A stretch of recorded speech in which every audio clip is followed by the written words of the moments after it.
काले धन को लेकर बड़ी खबर यह है कि इकोनॉमिक टाइम्स के मुताबिक स्विस बैंक ने कुछ भारतीयों से कहा है कि वो स्विस बैंकों में जमा अपने पैसे निकाल ले। इकोनॉमिक टाइम्स के मुताबिक स्विस बैंक ने जिन 4 लोगों से पैसे निकाल लेने को कहा है उनमें 3 मुंबई के और 1 दिल्ली के हैं।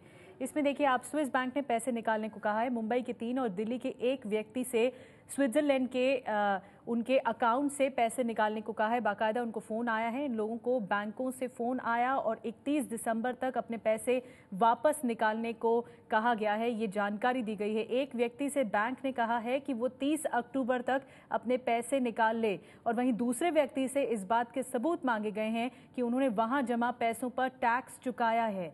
यानी कुल मिला के कहा जा सकता है ये एक महत्वपूर्ण कड़ी है इस सिलसिलेवार तरीके से जो इस पूरे घटनाक्रम हो रहा है। स्विस बैंक में पैसे रखने, उसके बाद केंद्र सरकार ने बीच में इंटरवीन किया और ये कहा कि वो नहीं पैसे, वो खुलासा नहीं कर सकती वहाँ स्विस बैंक के अकाउंट होल्डर्स का। लेकिन फिर भी अब जो ये सूचना मिल रही है कि स्विस बैंक ने खुद फ़ोन करके जानकारी मांगी है और इन 3 लोगों को फ़ोन किया है। विजय विद्रोही हमारे साथ ज़्यादा जानकारी के साथ जुड़ गए हैं। विजय, ये काफ़ी महत्वपूर्ण कड़ी होगी कि अब स्विस बैंक ने इस पूरे मामले पर एक कदम आगे बढ़ाते हुए उन लोगों को फ़ोन किया है जिनके अकाउंट हैं और पैसे निकालने को कहा गया है।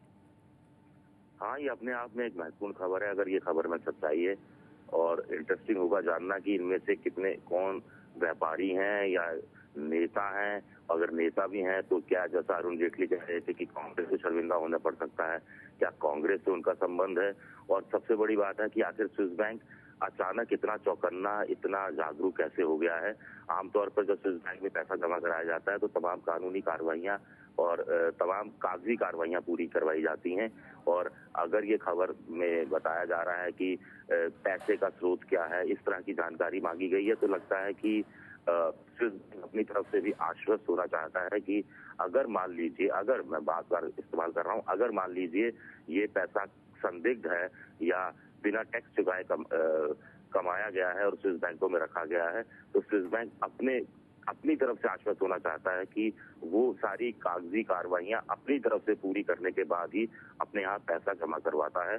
और एक और इसमें दूसरा पहलू ये देखा जा सकता है कि कहीं ना कहीं स्विस बैंक के अधिकारियों में भी पहली बार इस तरह को लेकर थोड़ी हड़बड़ाहट है कि भारतीय एजेंसियां, ईडी या दूसरी एजेंसियां इस बार पूरी जो कार्रवाई करने वाली है और जो भारत के साथ समझौता होने वाला है, उसके तहत भारतीय एजेंसियां जितने भी कागज सौंपेगी उसको स्विस बैंक को स्वीकार करना पड़ेगा और उसके हिसाब से अब आगे की जानकारी बैंक के बारे में देनी पड़ेगी।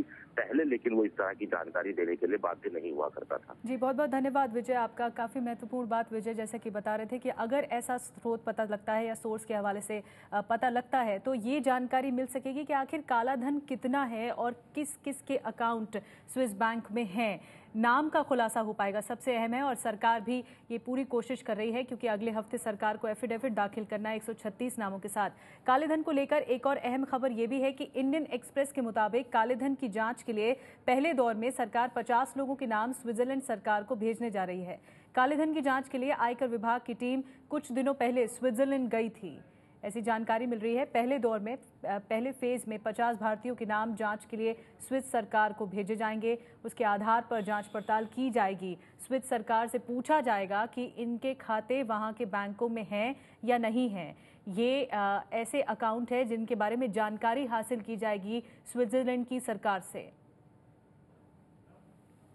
और पूछा जाएगा। ये इंडियन एक्सप्रेस के हवाले से खबर आई है कि जो भारत सरकार है, केंद्र सरकार है, वो 50 भारतीयों के नाम जांच के लिए स्विट्जरलैंड सरकार के पास भेजेगी। ये काफ़ी अहम होगा। आपको ये भी बता दें कि स्विस सरकार से समझौते को लेकर वित्त मंत्री जेटली ने भी इसी महीने की 17 तारीख को जानकारी दी थी।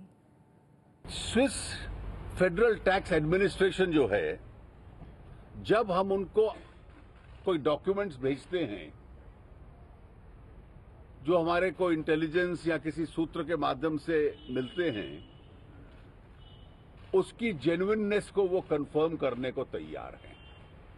नहीं तो कोई दस्तावेज आता था किसी अकाउंट का और जिस व्यक्ति का नाम होता था वो इनकार कर देता था और स्विट्जरलैंड से हम कंफर्म नहीं कर पाते थे। तीसरा ये था कि ये प्रक्रिया वर्षों तक ना चले और इसकी समय सीमा तय हो और इसको टाइम बाउंड में करने के लिए वो चर्चा करेंगे।